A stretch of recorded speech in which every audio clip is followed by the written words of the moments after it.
નમસ્કાર મિત્રો. સૌ મિત્રોનો એક પ્રશ્ન છે કે ભાઈ બાલવાટિકાના વિદ્યાર્થીઓની એન્ટ્રી કઈ રીતે કરવી અને એમાં જન્મનું પ્રમાણપત્ર કેટલાક વિદ્યાર્થીઓ પાસે છે અને કેટલાક વિદ્યાર્થીઓ પાસે જન્મનું પ્રમાણપત્ર ન હોય તો એની એન્ટ્રી કઈ રીતે કરવી તેના વિશે જોઈએ. તો સૌથી પહેલાં આ રીતે તમારો યુઝર આઈડી પાસવર્ડ અને કેપ્ચા નાખી અહીંયાથી તમે લોગિન થશો. એપ્લિકેશનમાં લોગિન થશો એટલે તમારું શાળાનું ડેશબોર્ડ બતાવશે. તેમાં મેનેજ સ્ટુડન્ટમાં જવાનું રહેશે. મેનેજ સ્ટુડન્ટમાં ગયા પછી બાલવાટિકા બીવી પર તમે ક્લિક કરશો એટલે અહીંયા તમે જોઈ શકો કે બાળકનું જન્મનું પ્રમાણપત્ર છે. તો અહીંયા હા કે ના, જો હશે તો તમે હા લખશો. હવે એ હા છે, પરંતુ તમને કેટલાક અહીંયા પ્રશ્નો હશે મિત્રો કે કોઈકને બીજા તાલુકામાંથી આવેલું છે, પોતાની પંચાયત ન હોય, તો અહીંયા તમે ના કરી દેશો. ના કરી અને જ્યારે પણ તમે અહીંયાથી જોશો તો તમારે અહીંયાથી ગુજરાત સિલેક્ટ કરવાનું છે. જન્મના પ્રમાણપત્ર મુજબ જિલ્લો, તો તમારો જે જિલ્લો હોય એ તમે અહીંયાથી સિલેક્ટ કરી લો.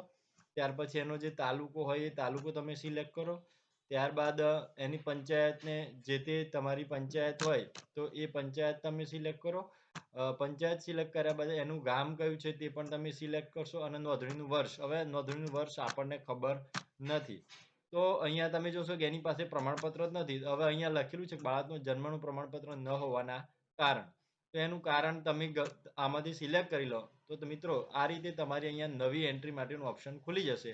બાળકનું નામ લખવાનું છે, પિતાનું નામ, માતાનું નામ, બાળકની અટક, જન્મ તારીખ.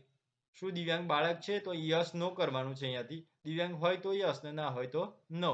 અને અહીંયાથી એડ ન્યૂ સ્ટુડન્ટ કરશો એટલે મિત્રો આવી રીતે તમારા વિદ્યાર્થીઓનું નામ અહીંયા તમને શો કરી દેશે. એટલે આવી રીતે આપણે વિદ્યાર્થીઓને એડ કરવાના છે. જે વિદ્યાર્થીઓનું પ્રમાણપત્ર છે એને તમે સીધી રીતે એડ કરી શકો છો, પરંતુ જેનું પ્રમાણપત્ર બીજી પંચાયતનું છે અથવા તો વિદ્યાર્થીને આ જન્મના પ્રમાણપત્ર મુજબ અહીંયાથી માહિતી મળતી નથી, તો એવા વિદ્યાર્થીઓને આવી રીતે આપણે જન્મનું પ્રમાણપત્ર ના કરી નવી એન્ટ્રી મુજબ બાળકની માહિતી ભરી અને અહીંયાથી તમે એડ કરી શકશો. આ રીતે આપણે નવા વિદ્યાર્થીને